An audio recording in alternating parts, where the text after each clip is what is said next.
All right, let's get right into it. When you picture a house from Colonial America, you probably imagine, simple wooden frames, maybe a brick chimney. But those buildings, they are so much more than just old structures. They're basically time capsules, packed with clues about the people who built them. So, really think about it. What if these centuries-old walls could actually talk? What kind of stories would they tell us about the lives, the challenges, and the dreams of the very first Americans? Well, they'd tell an incredible story of survival against some pretty brutal weather. They'd tell us about different cultures from all over Europe, clashing and then blending together. And, maybe most of all, they'd tell a story about social status and power. So today, that's what we're going to do. Listen to how architecture became the silent narrator of Colonial America's story. Okay, our first stop is New England. Now, up here, life was really defined by two major things: unbelievably cold winters and a Puritan culture that valued practicality above absolutely everything else. This was not a place for showing off, it was a place for enduring. And what's so fascinating is how directly these factors translate into the actual design of the houses. Everything was a response to a very real need. You have the constant threat of snow, you've got endless forests full of timber, and you have the absolute life-or-death necessity of staying warm. Those were the blueprints for the New England home. And all of that leads us right to this, the saltbox house. See that long, steep roof in the back? That's not for looks. That's so heavy snow just slides right off. The giant chimney smack in the middle? That's the heart of the home, the engine, radiating heat into every single room. And those tiny little windows? A super simple but brilliant way to keep all that precious warmth from escaping. Function over form every single time. And this quote just nails it. New England homes were basically fortresses against the elements. They weren't designed to show off how much money you had. They were engineered, piece by piece, to survive the winter. All right, let's head south from New England, down into the middle colonies. We're talking New York, Pennsylvania, New Jersey. This whole region was a true cultural melting pot, and you can see it reflected perfectly in its architecture. It's really this incredible mix. You had Dutch settlers, right? They brought their unique gambrel roofs and that cool decorative brickwork. Then you have German immigrants who built these super sturdy stone farmhouses with thick walls meant to last for generations. And of course, the English contributed their love for symmetry and order. Each group brought a little piece of their homeland with them. And the result of all this mixing and matching, you get this incredibly rich and varied architectural landscape. These weren't just cheap copies of European homes.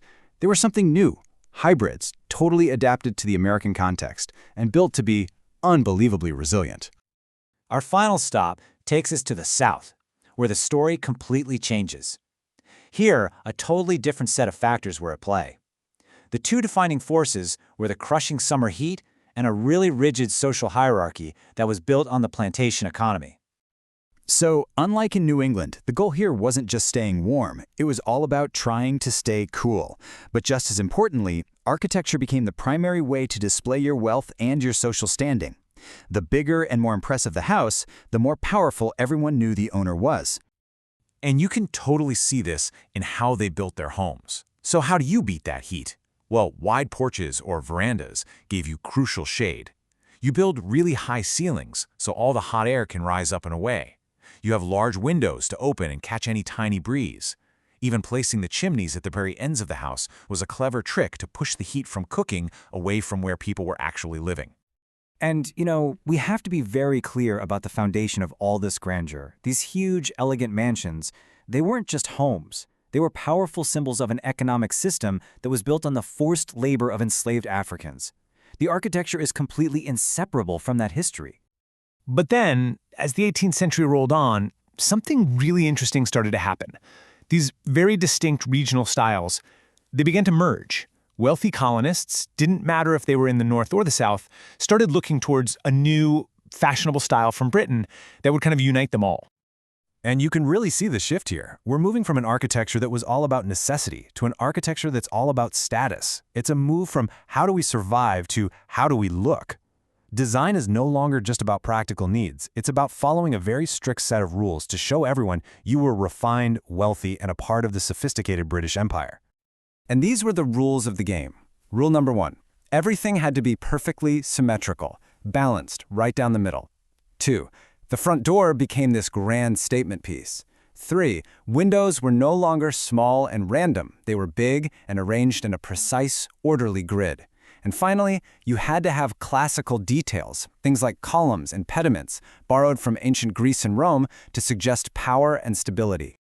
So ultimately, building a Georgian house was kind of like putting up a giant billboard for yourself. It told the world that you were educated, you were financially stable, and you were a proud subject of the British Crown. It was a really powerful statement of where you saw yourself in the world.